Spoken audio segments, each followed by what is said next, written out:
téléspectateurs, nous sommes JNZ News TV. Vraiment, nous avons une source, vraiment quoi. Nous sommes TV et radio T. Radio peut aussi la TVT. Mais biso sikoto yaka na source kat na mbanza Congo. Awa, binomoro bokoyeba ceux qui les églises nini, pasteur nini, oyo to yambi kat na journal elo. Mon boss Joël Captam na Paris na Peso Mbote. Bino bolekaka na YouTube kaya pa mengana leka na bouquet na Paris na 25e arrondissement. Donc yo leka kaka na YouTube mengana leka na bouquet ko wanenka ezalaka. Mon boss Joël Captain na Peso Mbote place aux Ali na pesi poison chalina mo pe pasika na Paris na 15e na Peso Mbote place Bozali na système akengi la Koskibota. Merci beaucoup wana. Ndena ça binoka TV sa radio te to za pena na yemoko pai botadi. Bat baola no partout bakoye bakombo Omonangai David Manene Tiampe. Église pentecôtiste Victoire en Jésus. Na portugais balobi igreja pentecostal Victoria en Jésus. Victoire en Jésus. Pai toyoka kike osala activité mo awa. Activité ngo osala ngo na cadre ya kwa ko expliquer ba nyonso baola no partout.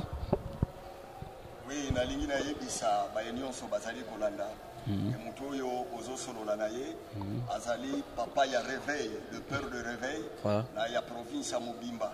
Papa ya réveil, de mutu azo organiser milulu, eko sangisa ba pasteur nyonso ya province Mobimba. Ezana no conférence. Voilà. Conférence tozolo bela thème moko. Pourquoi mon ministère est-il pauvre? Pour na nini loto monangeza na bobola. Pourquoi ce thème? Parce que tout le monde était na kati na basali na Nzambe. Et belé basali kodio kwa malgré basali côté ya sango malamu sikoto sa kobitu na biso moko sera que nzamba boaki biso non nzamba boaki biso te tant tokozonga na Jérémie 17:4 balobi tu perdras par ta faute yo moko okobungisa héritage oyo nkolo apesa yo c'est que na kati na kosala la nzambe tokoka pe kobungisa soki to sali bere soki to zotambola na ba principe te oyo koki komema biso na bénédiction yango na simba maki yango na zwaki penser oyo on a révolutionné penser ya basali na nzambe ko ete bobola esila bole kosila soto tamboli na ba principe oyo nzambe alingi bobola esila na ba principe oyo nzambe alingi pai vie chrétienne na yo obandaka ka boyembala moko comme pasteur to ezali pena ba procédure balanda bayeba pona toza awa ngana nazalaki soda voilà mbila nzamba bengi ngai na musala soda nzamba benga ngai na prison militaire nakutana na nzambe na kati na boloko nzamba bengi ngai nde na bandi kosalela nzambe naza moko oyo na memi évangile na province ya Luzairo o bazobenga San Salvador so primeiro que trouxe o evangelho aqui nesta província do Luzairo em Angola principalmente Mbanza Congo bisika oyo tozosolola ngai nde mutu na memi réveil je dis bien réveil ngai nde mutu na memi yango na bandi l'église ya réveil na kati na province oyo donc pas mutaba abani réveil na kati ya église o pas ba difficulté nini oyo zwaka tamu o bandaka makambo la difficulté voilà parce que na tangu wana bonga na bandi évangile eloko ya sika nyonso tangu ekota ka mutu afongola kanzela afuta ka prix futi prix ebele ba boloko ba réalité ebele mais nzambe tangu abenga ka mutu tangu apesi mutu vision apesa ka provision à tout moment ba problème ezalaki ko ya provision ezalaki ko zanga te dans tous les domaines na sa sir na nzambe wana be nazo lendi sabasani na nzambe nyonso bazokuta na ba difficulté nzambe tangu apesi yo vision provision pe ezali provision de yango ezalaka force na biso e utake pai na nzambe yemo kwa benga kabiso do yemo kwa benga biso pai ba récite ezala nini tango ba passe yaki ba récite ezaki na ndenge nini ba récite ezalaki ke peuple ezalaki voilà parce que récite ali musu ezalaka peuple amen nzambe tango abengi to bandi kotia maroba na nzambe peuple bandi koya voilà malgré bitu barakati na peuple yango voilà peuple yango ekoma ki soutien pour la évangile et ba récite eyaki toujours na kobumela na vie ya prière voilà lola pe efongwamaki lelo temple o bozomona temple moko ya munene eza premier temple ya munene na province ya Luzairo na Mbanza Congo Donc c'est le premier temple où ils ont 4 nazaï awa donc le lot développer vraiment notre pasteur manene le pasteur manene a kofongola biso ba secret vraiment oyo et ezala 4 na mbanza Congo awa en église pasteur manene pona nini bino ba pasteur mbanza Congo boyokani ezate pona nini soki mutu alobi boyokani ezate wana nde akosi kotongana mamebele parce que tangu nazoloba boyokani ezali ndenge nazo préparer conférence voilà ba serviteur de Dieu nyonso baza touché yes lelo na pokwa na kozala na plus de 20 serviteurs voilà otokosala bureau pour la conférence et pour la convention la première réunion otosalaki tosalaki plus de 80 pasteurs 80 pasteurs oui boyokani ezali omoko pe ezali Satan de mutu alingaka kaka kuya ko bundisa sika inyo pe na unité ezali Satan ayaka tozo combattre na mabondeli boyokani pe unité na banza Congo ezali soki mutu alobi le contraire je dis non union unité ezali malgré les combats du diable voilà merci donc voilà monsieur ka passer manene donc abi unité ezali union pe ezali pai na makambo oyo ekomo leka na monde awa ba pasteur ba komusala ba makambo boye ezangati na te ba pasteur en général pa yopoza pasteur okoko édifier ba na nzambe o balanda biso partout surtout na poto wana ke ndeti mutu lora mai kalambai ba nzembo na eto adora kango ozo sambelo zo nzembo wana na makambo asali pa yokoyebisa peuple na nzambe nini pona foi ya ba na nzambe zo kende wapi foto yeba kotia eloko moko na esika na yango voilà ngana lingina nuna lendi sa mokili ke mokili eza penza ba juge te voilà ya ba pasteur nzambe atie mutu moko juge te po bana ko juger ba pasteur voilà parce que Bible elobi mon serviteur même s'il tombe même s'il se réveille eza na mutu oya benga ye eloko na lingi na discipline monde na lingi na discipline mokili biso toza ba juge te ya basali na nzambe ya mibale diable peut asalaka pe ba pronostic na ye pona kobebisa évangile kobebisa évangile soki otuni ngai makambo nyonso ndenge ezoleka nga nazalaka témoin te voilà makambo nyonso ndenge ezoleka nga natambola na maike kalambai te namona te bisika nini oyo akenda mpona nga nayebi c'est un serviteur de Dieu parce qu'akumisaka nzambe ateyaka nzambe oyo nga nateyaka makambo ya vi na ye etali ye na nzambe parce que eza na nzambe oyo abenga ye ezana nzambe abenga ye vraiment lelo vraiment tozana ye moko général donc lelo to développer susu pai conférence wana idée et ezali bo zala na union ya basala nzambe nyonso bo édifier peuple na nzambe bona conférence oui la conférence pensée tindingai parce que la moni était basali na nzambe ebele moi ba difficulté ebele afutela ndaku si ali apasi bazongisa boye pasi ngai moko na simbami na molimo na nzambe na révolution de pensée ya basali na nzambe ke nzamba benga kibiso te po bwa kabiso na nzela nzamba benga kibiso te po ya kodioko la biso mais seulement na lingi koloba na basali na nzambe aza nzambe ya principe so tamboli na ba principe na ye okomona loboko na ye pe bobola ekosila eloko kana linga kina loba yango wana Dieu, c'est un Dieu de principe. O Senhor que nós estamos a servir é Senhor, é Deus dos princípios. Se respeitar os princípios, se respeitar e andar nos princípios, o Senhor abençoa, o Senhor delivra e o Senhor abençoa. Merci beaucoup au Seigneur abença passer manene batebele na yoka ngoke passer manene azara trop kanda pona azaki mbila pa ya solo soda tika la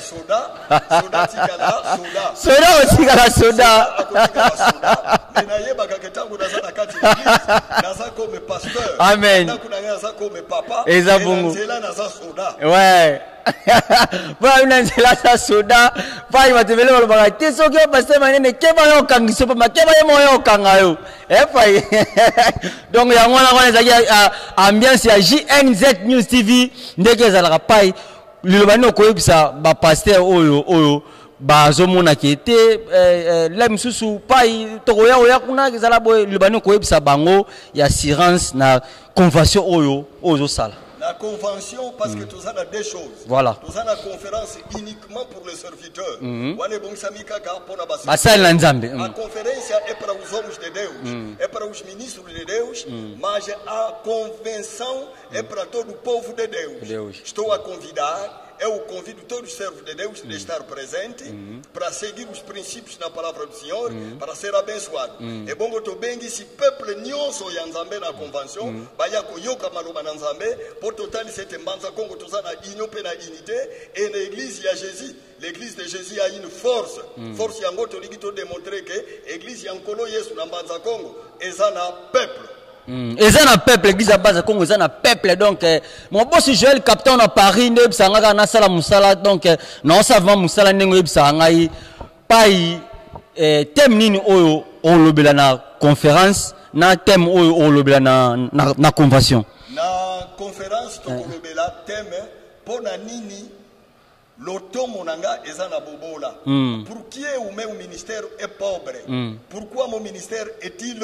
pauvre? Yango to limito développer pour mutu na mutu reconnaître ba erreur o ya sala kwa longa na bobola wana alonga na boumbu wana ya pauvreté. Na convention to kolobela les troubles parce que fi mobimbe ko bina ba trouble bandako ko bina ba trouble bamboke ko bina ba trouble. Yesu alobi na Jean 14 verset 1. Mitema na bino est tout amaté, mitema na bino est tout amaté. C'est que na ba trouble, na ba persécution, na ba problème koko yela biso koko bouger ba foi na biso. Yesu azawana, mo bondisi na mitema, mo pesi na kimia, Yesu azawana, yende aza solution na ba problème nyonso loko kikozala na yango pour être toninga na tena nzela na kondima na biso. Merci pai to qu'est-ce qu'on a témoin au tu biso ke ya basali na Nzambe. Pai to mona basali na Nzambe belé vraiment baza ba koka vumate baza donc bana bambongo te misu ba komba scro pai eloko nini ozo sala ke un serviteur de Dieu azala pauvre toi comme scro l'église a comme ra nyos l'église a comme cross ko na bandimi pai eko éclatir biso na moi muke moi flash kaka na lingi na tirer attention na batu na likambu oyo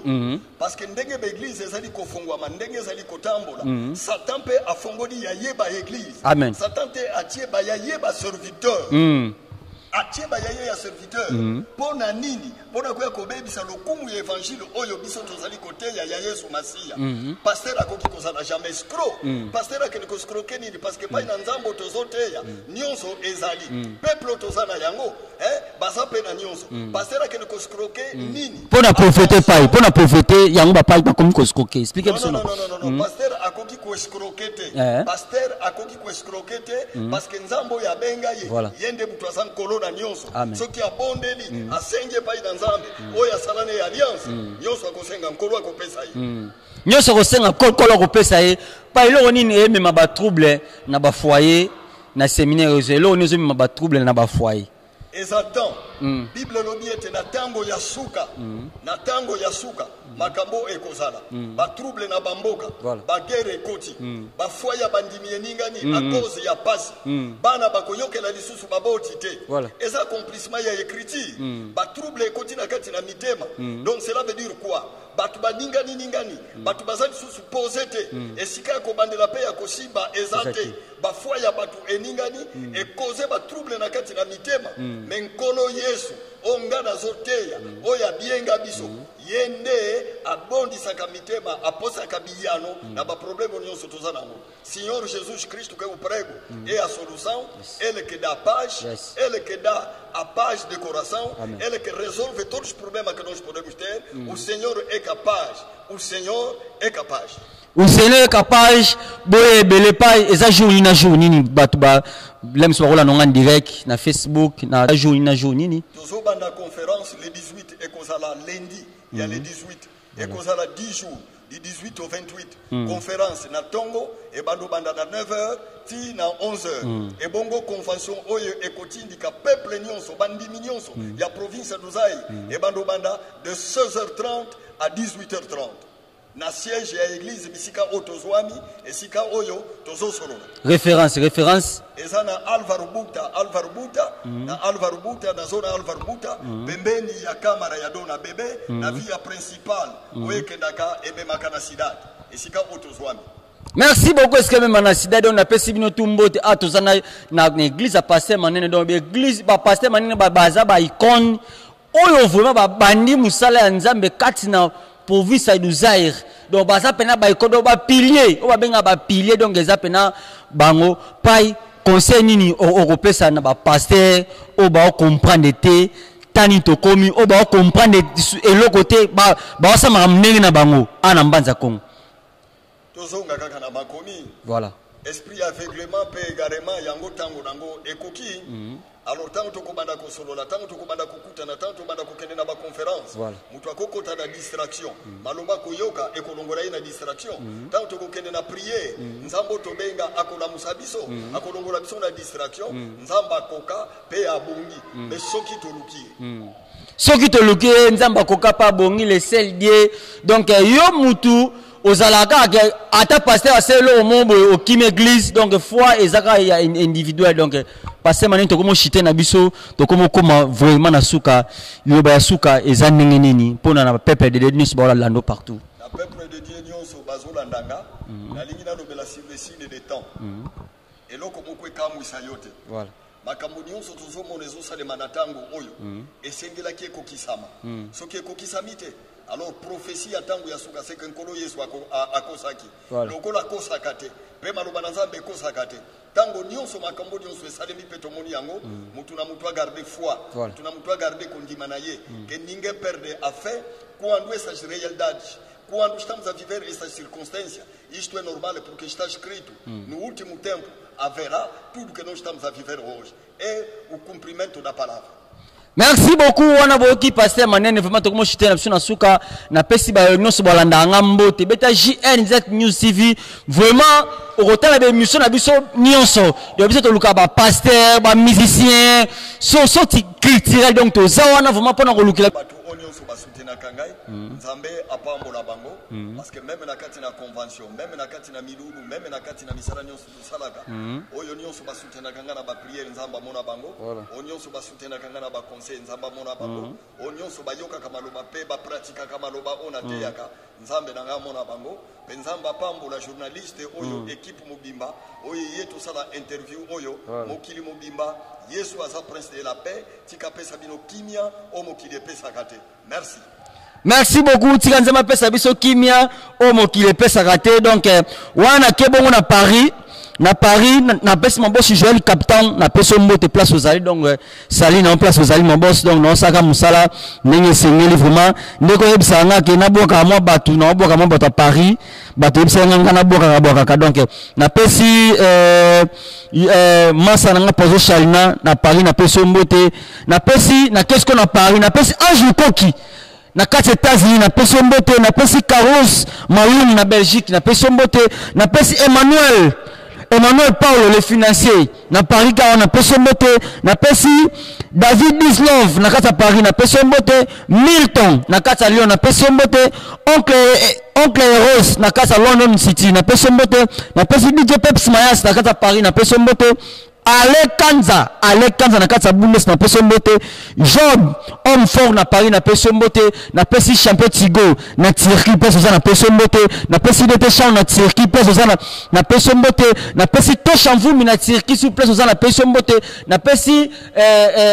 Landrin Malungu na peso mbote Sensanguma na peso mbote Sindile Kiang na peso mbote Venice na peso mbote na pesi Fami Mavenganga mobimba na pesi bino mbote ngamo Pacheli Mavenganga na zawana Lade Mavenganga Beloti Mavenganga